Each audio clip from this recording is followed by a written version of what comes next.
Hello guys, welcome back to my YouTube channel commerce stream by MD Shadan. Guys, जैसा कि आप सभी लोगों को पता, हम लोग क्लास 11th अकाउंटेंसी का जो चैप्टर नंबर 8 है दैट इज जर्नल एंट्री, इसके बारे में हम लोग पढ़ेंगे। ठीक है, अब तक मैंने इस चैप्टर का यानी जो जर्नल एंट्री वाला चैप्टर है इसका एक लेक्चर अपने यूट्यूब चैनल पर अपलोड कर रखा है। आई होप आपने वो वीडियो देखा होगा और उस वीडियो में जितनी भी चीज़ें मैंने डिस्कशन किया है वो आपको बहुत अच्छे से समझ में आया होगा। एक चीज़ और मैं क्लियर कर देना चाहता हूँ, जो नए बच्चे हैं जो अभी नए नए क्लास 11th में आए हैं और वो चाहते हैं कि इस चैप्टर पर उनकी पूरी कमांड बने, तो सबसे पहले आपको उनको एक काम हर हाल में करना होगा। सर वो काम क्या है? तो वो काम ये है बच्चे, आपकी जो बुक है डीके गोयल की, उसमें जो चैप्टर नंबर 2 दिया है जिसका नाम है बेसिक अकाउंटिंग टर्म्स, सबसे पहले आपको वो चैप्टर कंप्लीट करने हैं। उसमें जितनी भी टर्म्स के बारे में हमने डिस्कशन किया है मैंने पूरा लेक्चर अपलोड कर रखा है, उसका प्लेलिस्ट मैं बना रखा हूँ अपने यूट्यूब चैनल पर। आपको मैं इस वीडियो के लिंक में उसका डिस्क्रिप्शन दे दूंगा, आप वहाँ से क्या करिएगा 1 बाय 1 सारे लेक्चर्स को आप देखिएगा,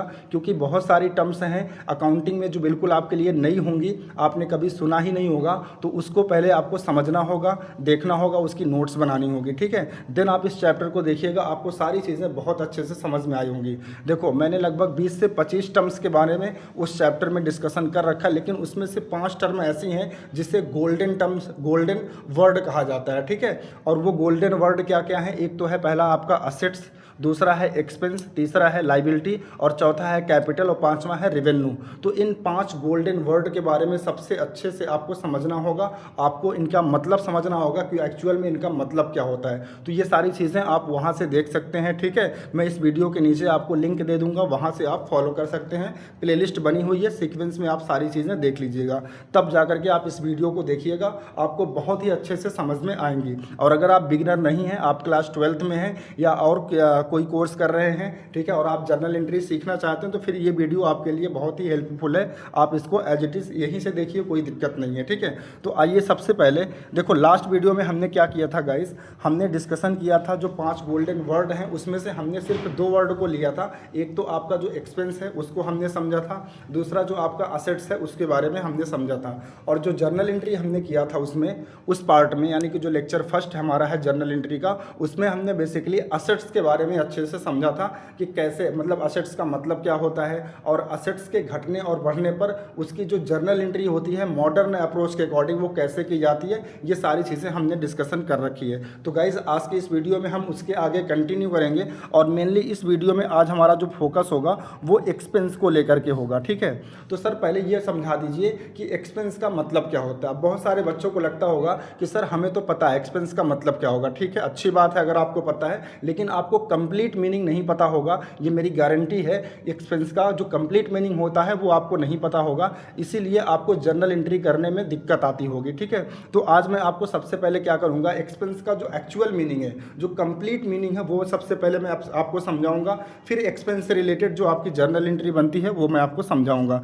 तो आइए सबसे पहले समझते हैं एक्सपेंस का मतलब क्या होता है। देखो यहाँ पे मैंने लिख रखा है, the value of benefit which firm has taken during current year is called an expense. यानी अगर किसी भी वैल्यू का बेनिफिट बिजनेस यानी कि कंपनी अगर ले लेती है और फिर उसके बाद उसका पेमेंट करती है तो वो एक्सपेंस कहलाता है। ठीक है, पहली बात। देखो, बहुत सारे बच्चों को क्या लगता है कि एक्सपेंस का मतलब होता है जब बिजनेस से कैश बाहर जाता है किसी भी रीजन से। कैसे जाता है? जैसे मान लो बिजनेस ने कोई भी गुड्स परचेज किया, तो गुड्स परचेज करेगी तो जाहिर सी बात है कैश की पेमेंट करना पड़ेगा। किसी एम्प्लॉय को सैलरी का पेमेंट किया गया तो कैश बिजनेस से बाहर जाएगा, या किसी भी लैंडलॉर्ड को रेंट की पेमेंट की गई तो बिजनेस से कैश बाहर जाएगा। तो बहुत सारी सिचुएशंस होती हैं जब बिजनेस से कैश बाहर जाता है। और लोगों को क्या लगता है, बच्चों को क्या लगता है कि सर कैश का वो एक्सपेंस का मतलब होता है कैश का बाहर जाना। ठीक है, लेकिन नहीं, कैश का बाहर जाना ही एक्सपेंस नहीं होता है। ठीक है, हाँ होता तो है कैश का बाहर जाना, यानी अगर आप कैश बिजनेस से किसी भी रीजन से कैश बाहर जा रहा है तो वो एक्सपेंस होता है, लेकिन वो इनकम्प्लीट मीनिंग है। देखो, एक्सपेंस का मतलब होता है अगर आप किसी भी वैल्यू का बेनिफिट ले लेते हैं, ठीक है, और उसका आप पेमेंट करो या ना करो तो भी वो एक्सपेंस कहलाएगा। देखो यहाँ पे आगे लिखा हुआ है, it does not matter whether payment has been made or not. मतलब ये मैटर करता ही नहीं है कि आपने पेमेंट किया या नहीं किया। तो सर अगर हमने पेमेंट नहीं किया क्या वो खर्चा नहीं कहलाएगा? बिल्कुल वो भी खर्चा कहलाएगा, क्योंकि मैं आगे आपको पढ़ाऊंगा कि जो अकाउंटिंग है वो अक्रूअल बेसिस पर की जाती है, यानी कि ड्यू बेसिस पर की जाती है। ठीक है, आइए मैं आपको एक एग्जांपल से समझाता हूँ, आपको पूरा मतलब समझ में आएगा। ठीक है, कि एक्सपेंस का मतलब क्या होता है। बस आप पेशेंस रख करके मेरी जो बात है वो ध्यान से सुनिए। ठीक है, देखो जैसे मान लो यहाँ पे मैंने एक टाइम लाइन ले रखा है। ठीक है, ये क्या है, एक टाइम लाइन है। ठीक है, और ये टाइम लाइन देखो स्टार्ट होती है 1 अप्रैल को। ठीक है, 1 अप्रैल को स्टार्ट होती है और 31 मार्च को ख़त्म हो जाती है। ठीक है, मतलब ये पूरा 1 साल का टाइम लाइन है। ठीक है, 1 साल का टाइम लाइन है। अब मान लो ये एक कंपनी है, और वो कौन सी कंपनी है, टाटा कंपनी है। और मान लो इस टाटा कंपनी में एक एम्प्लाई है जो काम करता है, जिसका नाम है मिस्टर यक्स। ठीक है, यहाँ पे देखो मैं एम्प्लाई बना भी देता हूँ, ये मिस्टर यक्स हैं। ठीक है, ये मिस्टर यक्स हैं और इनकी सैलरी है 10,000 रुपया पर मंथ। 10,000 रुपया पर मंथ इनकी सैलरी है। ठीक है, अब मान लो इस एम्प्लाई ने क्या किया, इस पूरे साल इन्होंने काम किया, पूरे साल इन्होंने क्या किया, काम किया। ठीक है, इसका मतलब इस एम्प्लाई ने अपनी सर्विस दे दी पूरे 1 साल, और जब 31 मार्च आया, यानी जब साल का एंड हुआ, फाइनेंशियल ईयर का जब एंड हुआ, तो 31 मार्च को ये एम्प्लाई कंपनी के पास आया और कंपनी से बोला, कंपनी मुझे मेरी सैलरी दे दीजिए 1 साल की। तो देखो अगर 10,000 पर मंथ है तो 1 साल की कितना हो जाएगी सर, 1 साल की हो जाएगी 1,20,000 रुपया। ठीक है, 1,20,000 रुपया हो जाएगी। अब मान लो 31 मार्च को कंपनी ने क्या कहा, तो कि देखो एक काम करते हैं, अभी मेरे पास पैसा नहीं है। ठीक है, हम आपको क्या करते हैं, बाद में इसका पेमेंट, आपकी जो सैलरी है 1,20,000, ये आपको बाद में पेमेंट कर देंगे। ठीक है, तो अब मेरा क्वेश्चन है कि बताओ, क्या यहाँ पर कंपनी का कोई भी एक्सपेंस हुआ, सैलरी नाम का कोई भी खर्चा हुआ? तो बहुत सारे बच्चों का सवाल होगा, यहाँ पे देखो मैंने लिखा व्हाट इज़ एक्सपेंस, बताओ सैलरी कितनी हुई, सैलरी यानी सैलरी मतलब जो कंपनी का जो खर्चा है वो कितना हुआ। ठीक है, तो बहुत सारे बच्चे कहेंगे कि सर कुछ भी नहीं खर्चा हुआ, क्योंकि कंपनी ने तो पेमेंट ही नहीं किया। लेकिन मेरा जवाब क्या होगा आंसर में, कि नहीं सर, कंपनी का खर्चा हुआ। कितना खर्चा हुआ, तो देखो 1 महीने की सैलरी 10,000 है, तो 12 से अगर मल्टीप्लाई कर देंगे तो 1 साल की आ जाएगी कितना, 1,20,000 रुपया। तो ये 1,20,000 का खर्चा सैलरी नाम का रिकॉर्ड किया जाएगा। ठीक है, बात समझ में आ रही है। अब देखो बहुत सारे बच्चों को लगेगा कि नहीं, यहाँ तो पेमेंट ही नहीं हुआ, कंपनी ने तो पेमेंट किया ही नहीं इस एम्प्लाई को। लेकिन एक बात बताओ, क्या कंपनी ने इस एम्प्लाई का इस पूरे साल बेनिफिट लिया कि नहीं लिया? तो आप कहोगे सर हाँ, बेनिफिट तो ले लिया। तो अगर कंपनी ने बेनिफिट ले लिया है, ठीक है, तो वो खर्चा हो जाएगा। डजेंट मैटर कि कंपनी ने कैश की पेमेंट यानी कि सैलरी की पेमेंट की हो या ना की हो। ठीक है, तो हमेशा याद रखना, किसी भी वैल्यू का अगर हम बेनिफिट ले लेते हैं, ठीक है, उसके बाद हम उसको चाहे पेमेंट करें या ना करें, वो खर्चा रिकॉर्ड किया जाएगा। ठीक है, तो आई होप आपको समझ में आ गया होगा। एक बार फिर से समझा देता हूँ। देखो ये क्या है, एक टाइम लाइन है 1 साल की। ठीक है, और इस पूरे 1 साल में मान लो एक एम्प्लाई है जिसका नाम है मिस्टर एक्स, इसने क्या किया, पूरे 1 साल काम किया, अपनी सर्विसेज रेंडर की। ठीक है, यहाँ पे देखो मैंने लिख भी रखा है, benefit already taken by Tata company, यानी इस एम्प्लाई से, ये जो एम्प्लाई है, इस एम्प्लाई से टाटा कंपनी ने क्या किया, बेनिफिट ले लिया, उसकी सर्विसेज ले ली। लेकिन जब पेमेंट करने की बात आई 31 मार्च को, जब ये एम्प्लाई आया कि मुझे मेरा पेमेंट दे दो, तो कंपनी ने इसका पेमेंट नहीं किया, बोला मैं आपका पेमेंट बाद में कर दूंगा। ठीक है, तो 1 महीने की सैलरी कितना है, 10,000, तो 12 महीने की कितना हो जाएगी, 1,20,000। अब ये यहाँ पर मेरा क्वेश्चन है कि व्हाट इज़ एक्सपेंस, यानी जो सैलरी नाम का एक्सपेंस है कंपनी का, वो कितना हुआ? तो बहुत सारे बच्चों को लगेगा 0, क्योंकि कंपनी ने पेमेंट ही नहीं किया। लेकिन नहीं, पेमेंट नहीं हुआ, इससे कोई फ़र्क नहीं पड़ता। अगर कंपनी ने इस एम्प्लाई का बेनिफिट ले लिया है, इस एम्प्लाई का बेनिफिट इस करंट ईयर में ले लिया है, तो इसका मतलब कंपनी का खर्चा हो गया, किस नाम का, सैलरी के नाम का। और कितना होगा, तो 10,000 1 महीने का था, 12 से मल्टीप्लाई कर देंगे तो 1,20,000 रुपये ये कंपनी का क्या रिकॉर्ड किया जाएगा, एक्सपेंस रिकॉर्ड किया जाएगा, किस नाम से, सैलरी के नाम से। ठीक है, तो आई होप अब आपको समझ में आ गया होगा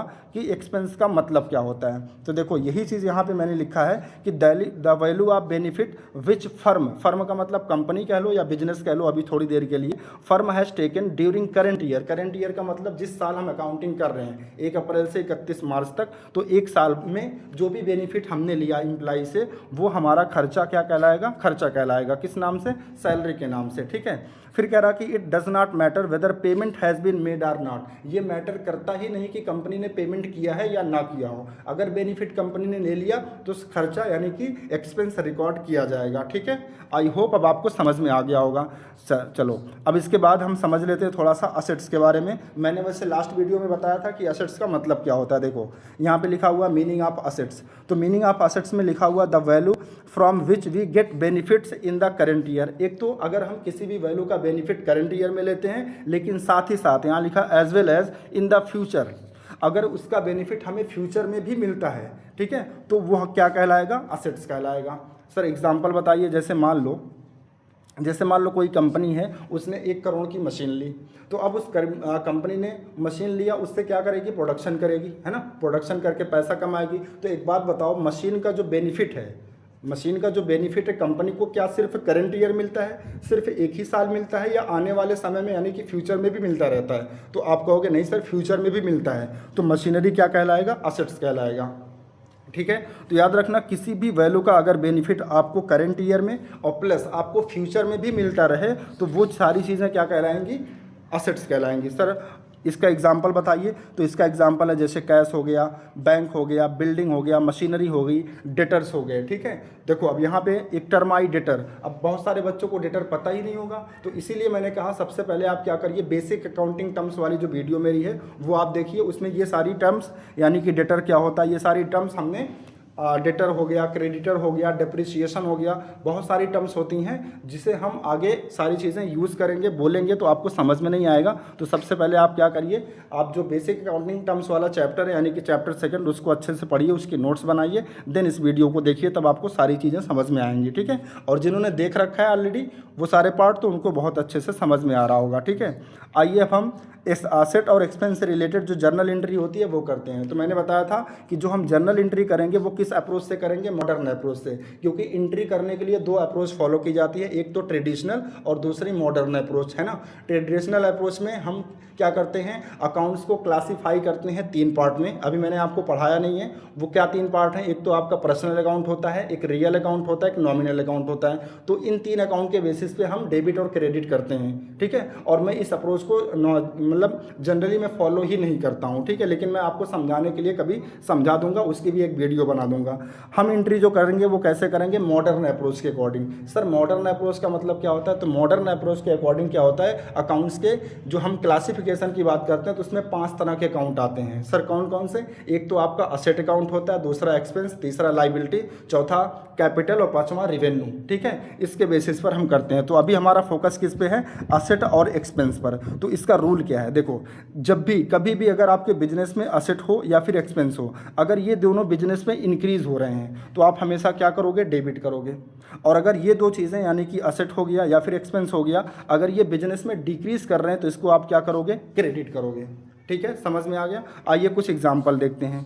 देखो लास्ट वीडियो में हमने 5th एग्जाम्पल यानी कि 5 एग्जाम्पल हमने कर लिए थे, तो आज की इस वीडियो में उसके आगे हम कंटिन्यू करते हैं, यानी आपको हम समझाते हैं एग्जाम्पल नंबर 6 से। देखो एग्जाम्पल नंबर 6 में कह रहा कि firm paid ₹40,000 salary to an employ for this their services. अब मान लो कोई कंपनी है या कोई फर्म है, उस फर्म में एक एम्प्लाई है जो काम करता है, तो उस एम्प्लाई को सैलरी मिलती है, और सैलरी कितना उसको मान लो 40,000 पर मंथ दी जाती है। ठीक है, तो उस एम्प्लाई ने क्या किया, अपनी सर्विसेज दी, पूरे 1 महीने अपनी सर्विसेज दी। ठीक है, तो जब उसने सर्विसेज दिया तो फर्म ने क्या किया, 40,000 उसको पेमेंट कर दिया, सैलरी उसको पेमेंट कर दिया। अच्छा एक बात बताओ, हम बोलते तो हैं कि हमने सैलरी का पेमेंट किया, लेकिन क्या किसी ने सैलरी का कोई फिजिकल एग्जिस्टेंस आपने देखा है कि सैलरी कोई फिजिकल, मतलब जैसे मेरे हाथ में पेन है, ऐसे पेन नाम की कोई चीज़ होती है जिसे सैलरी बोलते हैं? नहीं सर, सैलरी तो हम बोलते हैं लेकिन एक्चुअल में हम क्या पे कर रहे होते हैं, कैश की पेमेंट कर रहे होते हैं। तो जब कभी भी कोई बोले कि हमने सैलरी का पेमेंट किया, इसका मतलब वो कैश की पेमेंट कर रहा है। ठीक है,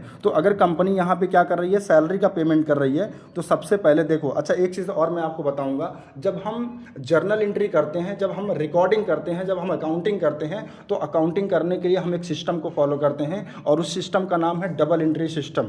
ठीक है, क्या नाम है, डबल एंट्री सिस्टम।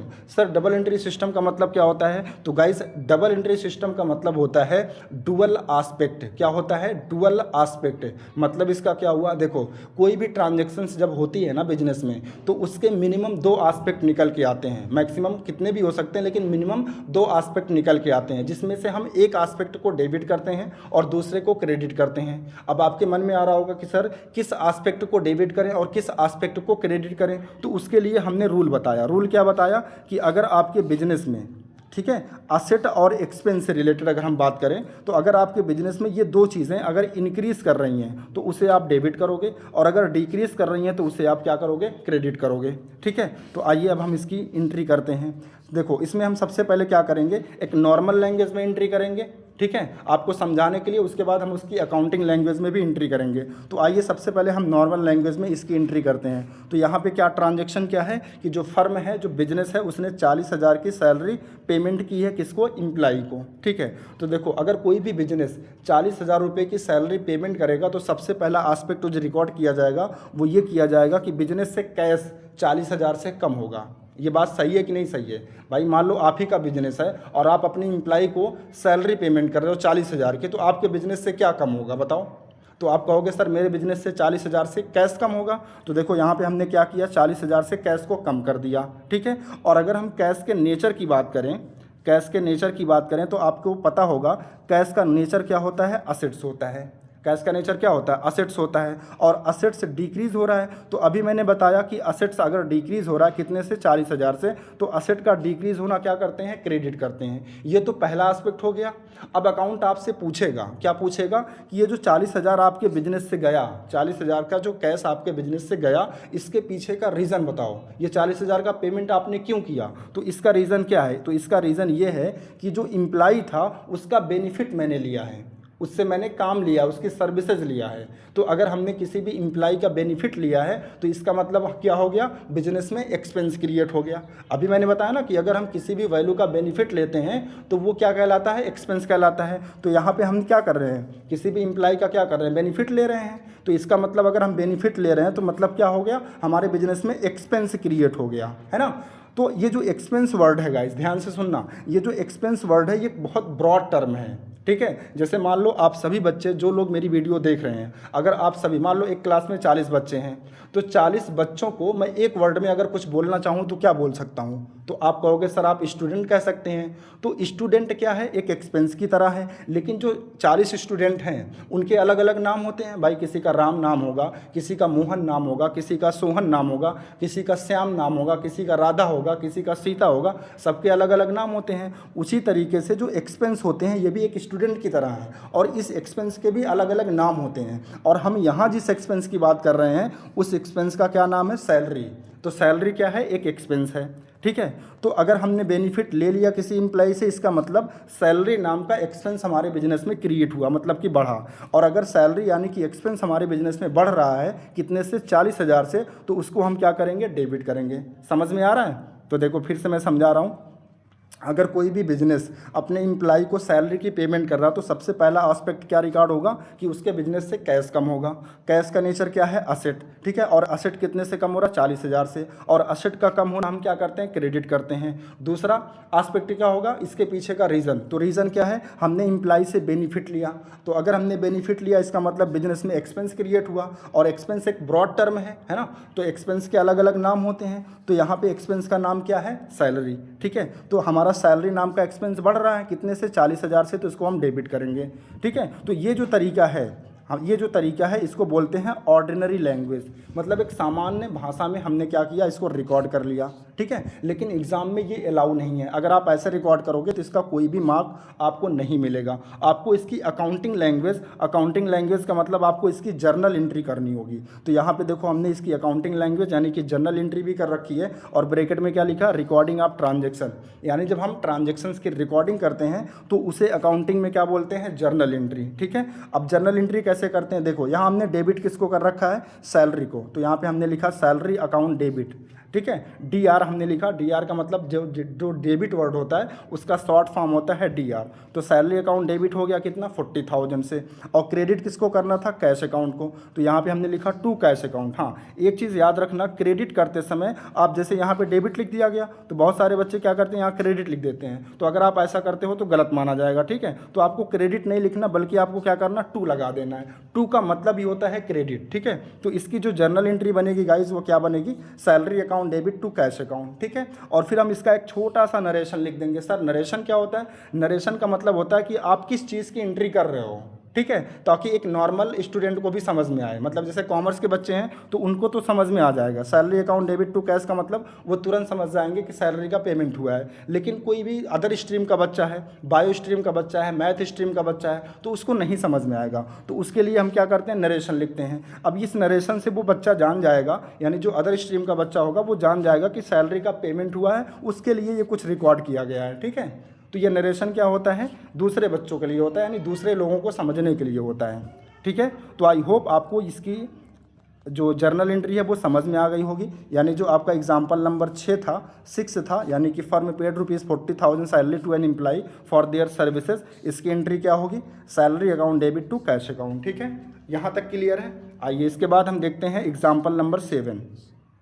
देखो एग्जाम्पल नंबर 7 में क्या कह रहा है, देखो गाइज अभी आप नए हैं, अभी क्लास 11th में आए हैं, तो अभी हो सकता है आपको थोड़ा सा कम समझ में आ रहा हो, लेकिन डोंट वरी, आप मेरी सीक्वेंस में सारी वीडियो आप देखते जाइए। एक दिन ऐसा आएगा आप अकाउंटेंसी के मास्टर हो जाएंगे। ठीक है, आपको सारी चीज़ें बहुत अच्छे से समझ में आएंगी। बस मैं जैसे जैसे आपको बोल रहा हूँ वैसे वैसे आप फॉलो करिए। ठीक है, चलो यहाँ पे कह रहा कि firm paid rent ₹30,000 to landlord. ठीक है, लैंडलॉर्ड का मतलब होता है जो ज़मीन का मालिक होता है या जो प्रॉपर्टी का मालिक होता है। अब हो सकता है मान लो कोई बिजनेस था और वो बिजनेस जिस भी बिल्डिंग में सेटअप है वो बिल्डिंग उसकी खुद की नहीं है, उसने किसी दूसरे इंसान से यानी कि लैंडलॉर्ड से उसने किराए पर ले रखा है। तो भाई उसका अगर हम यूज़ करेंगे, उस बिल्डिंग का हम यूज़ करेंगे तो मकान मालिक को क्या देना पड़ेगा, हर महीने रेंट देना पड़ेगा, किराया देना पड़ेगा, है ना। तो देखो वही कह रहा है कि यहाँ पे फर्म ने क्या किया, पेड किया है 30,000 का रेंट।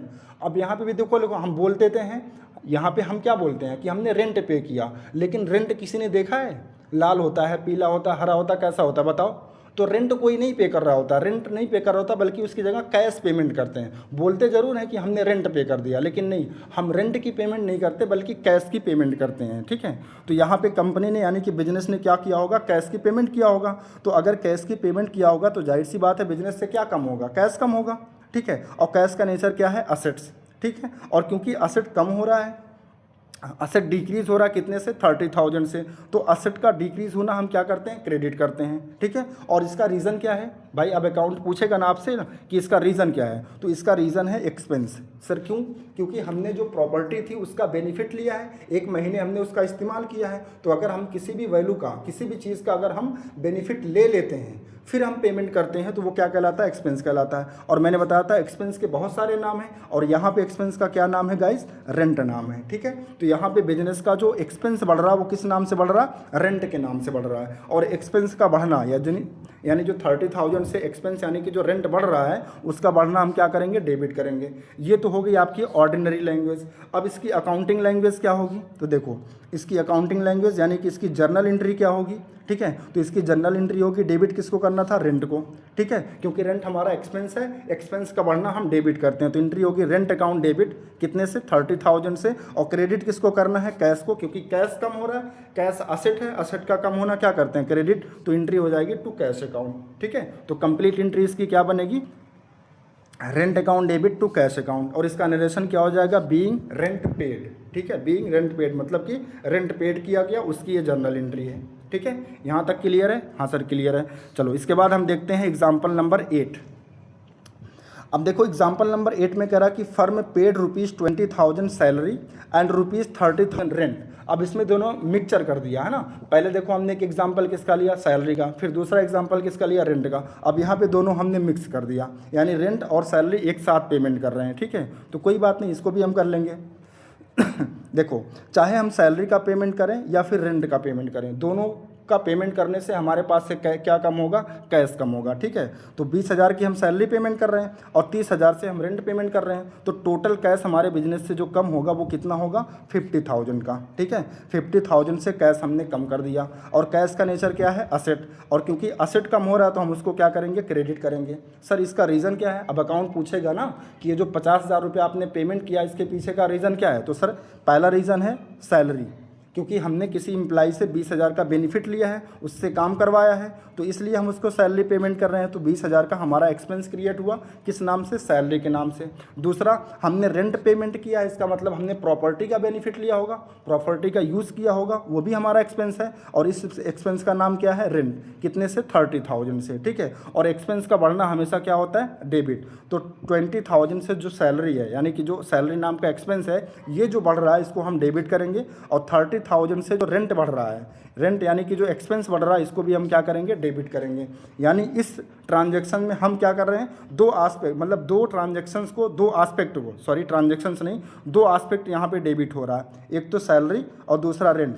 ठीक है, मतलब एक ही अकाउंट में दो चीज़ें डेबिट हो रही हैं और एक को हम क्रेडिट करेंगे, तो ऐसा भी हो सकता है। तो ये तो हो गई आपकी ऑर्डिनरी लैंग्वेज। अब इसकी अकाउंटिंग लैंग्वेज क्या होगी, तो देखो अकाउंटिंग लैंग्वेज का मतलब इसकी जर्नल एंट्री क्या होगी, तो सबसे पहले हम सैलरी अकाउंट को डेबिट कर देंगे, कितने से, 20,000 से, क्योंकि ये मेरा एक्सपेंस है। ठीक है, फिर इसके बाद हम रेंट अकाउंट को भी डेबिट करेंगे, कितने से, 30,000 से, ये भी मेरा एक्सपेंस है। और टोटल मेरा कैश कितना कम हुआ था, 50,000 से। और कैश यानी कि असेट कम हो रहा है, तो असेट का कम होना हम क्या करते हैं, क्रेडिट करते हैं, तो टू कैश अकाउंट कर देंगे, कितने से, 50,000 से। आप चाहो तो चेक कर लो, देखो हमेशा एंट्री में हम भले एक अकाउंट या फिर दो अकाउंट को डेबिट कर देते हैं, एक ही एंट्री में हम दो अकाउंट डेबिट करें, एक अकाउंट क्रेडिट करें, इससे कोई फ़र्क नहीं पड़ता, लेकिन जो अमाउंट है दोनों साइड का, डेबिट का और क्रेडिट का, वो सेम होना चाहिए। तो अगर एक बार आप डेबिट का चेक करो, तो दो अकाउंट यहाँ पे डेबिट है, 20,000 से एक है और दूसरा 30,000 से, तो टोटल कितने अमाउंट से डेबिट है, 50,000 से। और क्रेडिट में भी कितना है, 50,000। इसका मतलब डेबिट और क्रेडिट दोनों आस्पेक्ट के जो अमाउंट है वो क्या है, सेम है। ठीक है, और नरेशन इसका क्या हो जाएगा, being rent and salary paid. ठीक है, क्योंकि यहाँ पे रेंट और सैलरी दोनों का हमने पेमेंट किया है, that is your accounting language. ठीक है, आई होप यहाँ तक आपको क्लियर हो गया होगा। आइए इसके बाद नेक्स्ट एग्जाम्पल देखते हैं, एग्जाम्पल नंबर 8। यहाँ पे देखो कह रहा कि फर्म पेड रेंट ₹80,000। ठीक है, यानी फर्म ने रेंट पे किया, क्यों पे किया होगा, क्योंकि प्रॉपर्टी का यूज़ किया होगा, बेनिफिट लिया होगा। फिर आगे कह रहा कि out of which ₹30,000 by cash, यानी 80,000 का जो रेंट पे करना था उसमें से 30,000 का पेमेंट कैश के थ्रू किया गया, बचा कितना, 50,000। और आगे कह रहा एंड ₹50,000 बाई चेक, चेक से पेमेंट किया गया। देखो ध्यान रखना, चेक से जब हम पेमेंट करते हैं तो चेक की पेमेंट हमेशा बैंक करता है। ठीक है, तो इससे क्या होगा, हमारा बैंक बैलेंस कम होगा, और बैंक जो होता है, बैंक बैलेंस जो होता है वो भी बिजनेस का असेट ही माना जाता है। ठीक है, तो यहाँ पे अब देखो एक इस बार क्या होगा, एक तो कैश कम होगा, जो हमने 30,000 का पेमेंट किया है, कैश का नेचर क्या है, असेट, असेट का कम होना क्या करते हैं, क्रेडिट। तो 30,000 से कैश कम हो रहा मतलब असेट कम हो रहा है, इसको क्रेडिट कर देंगे। और 50,000 का हमने चेक दिया था, चेक की पेमेंट कौन करेगा, बैंक, तो हमारा बैंक बैलेंस कम होगा, तो बैंक क्या है, असेट है, तो ये कितने से कम होगा, 50,000 से, क्योंकि असेट है तो ये क्या होगा, ये भी क्रेडिट होगा। ठीक है, और इन दोनों का रीज़न क्या है, मतलब जो 30,000 का आपका कैश कम हुआ और 50,000 से जो आपका बैंक बैलेंस कम हुआ, इन दोनों का रीज़न क्या है, तो इन दोनों का रीज़न है एक्सपेंस, क्योंकि हमने प्रॉपर्टी का बेनिफिट लिया है। और एक्सपेंस का नाम क्या है, रेंट। तो हमारा जो रेंट नाम का एक्सपेंस बढ़ा बिजनेस में, वो कितने का बढ़ा, 80,000 का। तो क्योंकि एक्सपेंस बढ़ रहा है तो इसको हम क्या करेंगे, डेबिट करेंगे। तो ये हो गई आपकी ऑर्डिनरी लैंग्वेज। अब इसकी अकाउंटिंग लैंग्वेज क्या होगी, यानी इसकी जर्नल एंट्री क्या होगी, तो गाइस इसकी जर्नल एंट्री होगी रेंट अकाउंट डेबिट, क्योंकि एक्सपेंस है, एक्सपेंस का बढ़ना डेबिट होता है, कितने से बढ़ा था, 80,000 से। और कैश कितने से कम हुआ था, 30,000 से। कैश क्या है, असेट, असेट का कम होना क्या करते हैं, क्रेडिट, तो टू कैश अकाउंट हो जाएगा 30,000। और बैंक बैलेंस कितने से कम हुआ था, 50,000 से। बैंक भी क्या है, असेट, असेट का कम होना क्या होता है, क्रेडिट, तो 50,000 से हम बैंक अकाउंट को क्रेडिट कर देंगे। ठीक है, अब यहाँ पे भी आप चेक कर सकते हैं दोनों एस्पेक्ट। देखो डेबिट को हमने, डेबिट यानी जो हमारा रेंट अकाउंट है, डेबिट इसको हमने किया कितने अमाउंट से, 80,000 से। और क्रेडिट यहाँ पे हमने दो अकाउंट किया है, एक तो कैश अकाउंट को और दूसरा बैंक अकाउंट को। तो इन दोनों का सम अगर आप करोगे तो ये भी कितना होगा, 80,000 होगा। इसका मतलब डेबिट और क्रेडिट दोनों का अमाउंट क्या है, सेम है। ठीक है, इसका भी नरेशन हो जाएगा being rent paid, being rent paid. ठीक है, तो आई होप ये आपकी अकाउंटिंग लैंग्वेज हो गई, ठीक है। तो आई होप आज के जो भी एग्जाम्पल हमने डिस्कशन किए वो सारे एग्जाम्पल आपको बहुत अच्छे से समझ में आए होंगे, और आज के इस वीडियो में आपको ये भी समझ में आया होगा कि एक्चुअल मीनिंग क्या होता है एक्सपेंस का। तो याद रखना गाइज, एक्सपेंस का मतलब होता है, ऐसा नहीं कि कैश की पेमेंट होगी तभी एक्सपेंस होगा, नहीं। एक्सपेंस का मतलब होता है अगर किसी भी वैल्यू का आपने बेनिफिट ले लिया, फिर चाहे आपने उसका पेमेंट किया हो या ना किया हो, वो एक्सपेंस रिकॉर्ड किया जाएगा, ठीक है। तो आज की वीडियो में आपको बहुत अच्छे से समझ में आया होगा एक्सपेंस का रियल मतलब क्या होता है, ठीक है। चलो इसके बाद आगे के जो एग्जाम्पल हैं हम नेक्स्ट वीडियो में करेंगे, ठीक है। और प्लीज़ अगर वीडियो गाइज आप सभी लोगों को अच्छा लगा हो, आपको समझ में आया हो, तो प्लीज़ अपने दोस्तों तक ये वीडियो भेजिए, और आपका सपोर्ट चाहिए, ठीक है। अपने दोस्तों को ज़्यादा से ज़्यादा ये वीडियो शेयर करिए। मिलते हैं आपसे नेक्स्ट वीडियो में, तब तक के लिए thank you so much guys.